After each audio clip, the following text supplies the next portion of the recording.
Bago tayo magsimula, gusto ko sana kayong batiin ng magandang araw. Ang pelikulang mabilisan nating titignan ngayon ay kwento ni Renny at ang kanyang alagang si Buakaw. Nag-umpisa ang pelikula kung saan si Renny ay mag-isa sa kanyang bahay kasama ang alaga nitong si Buakaw. Siya ay isang retirado at umaasa na lamang sa kanyang pensyon, pero pumapasok pa rin ito sa post office na kanyang dating pinagtatrabahuhan ng walang sweldo. Kasama sila Berting at Minda.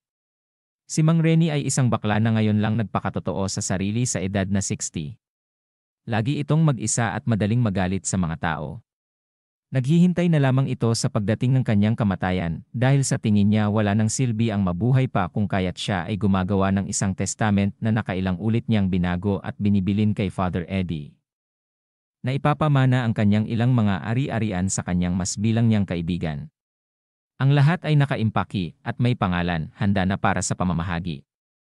Kasama palagi ni Mang Renny si Buakaw saan man siya magpunta, isang ligaw na aso na tumatambay sa kanyang bahay at sumusunod sa kanya.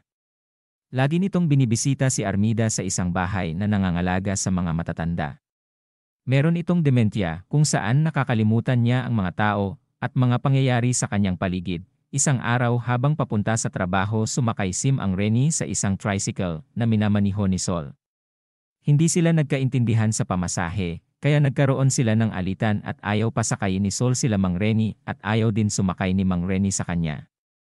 Isang gabi ay dumating si Tracy kasama ang dalawang lalaki sa kanyang tahanan na ikinagalit niya. Kinabukasan kinumpronta ni Mang Renny ang kanyang kababatang kaibigan na si Zaldi na kung saan siya ang nagutos kay Tracy na magdala ng lalaki. Sinabi ni Mang Renny na huwag na nitong gagawin ulit yun kasi iba siyang klaseng bakla. Samantala pumunta ito sa isang punerarya upang kunin ang kabaong na nabili niya 5 taon na ang nakalipas dahil sila na ay magsasara. Inihatid ito sa kanyang bahay ng hating gabi upang walang makakita, ngunit nakita pa rin ito ng kapitbahay niyang sinitang kung kaya't nagmadali ang mga kaibigan niyang sina Tracy at Zaldi sa kanyang bahay na nag-aakala na patay na si Mang Renny. Sa muling pagbisita ni Mang Renny kay Armida ay nalaman niyang nawawala ito at kanyang ikinagalit.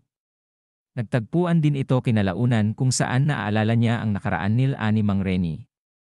Si Mang Renny at Armida ay dating magkasintahan ng 15 taon bago maghiwalay. Pinayuhan naman ni Armida na hindi na ito bisitahin pa dahil ayaw niyang makita si Armida sa kalunos-lunos na kalagayan pag lumala ang kanyang sakit, samantala humingin man ng patawad si Mang Renny sa kanya dahil hindi ito nagpakatotoo na isa siyang bakla at hindi niya tunay na inibig ito.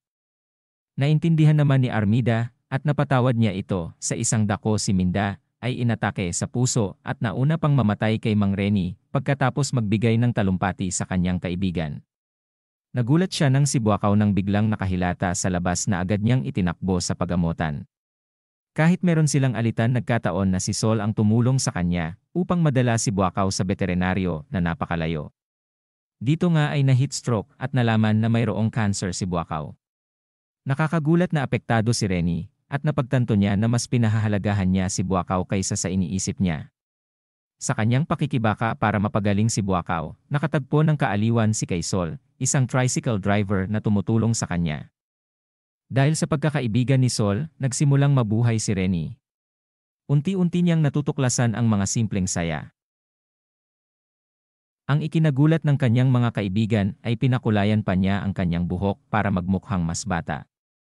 Isang araw nalaman ni Sol ang tunay na kasarian ni Mang Renny kung saan ito nga ay isang bakla kung kaya lumayo ng tuluyan si Sol. Nagtatapos ang pelikula kung saan lumalala ang kalagayan ni Buakaw at tuluyang nang hina na kinalaunan ay namatay din. Sobrang nalungkot si Mang Renny dahil sa pangyayari. Tinulungan siya ng mga kaibigan niya na ilibing si Buakaw sa ilalim ng kanyang bahay. Ngunit ang pagkamatay ni Buakaw ay nakapagbigay ng bagong purpose sa kanya upang mabuhay. Nakahanap si Renny ng bagong pagpapahalaga sa buhay at kung ano ang pinakamahalaga. Nagpasya siyang i-unpack ang mga bagay na gusto na niya sanang ibigay sa mga kaibigan niya at gawing mas makulay at maaliwalas ang kanyang bahay, na sumisimbolo sa bagong buhay na kanyang haharapin. Maraming salamat sa panood at huwag kalimutang mag-like, share and subscribe.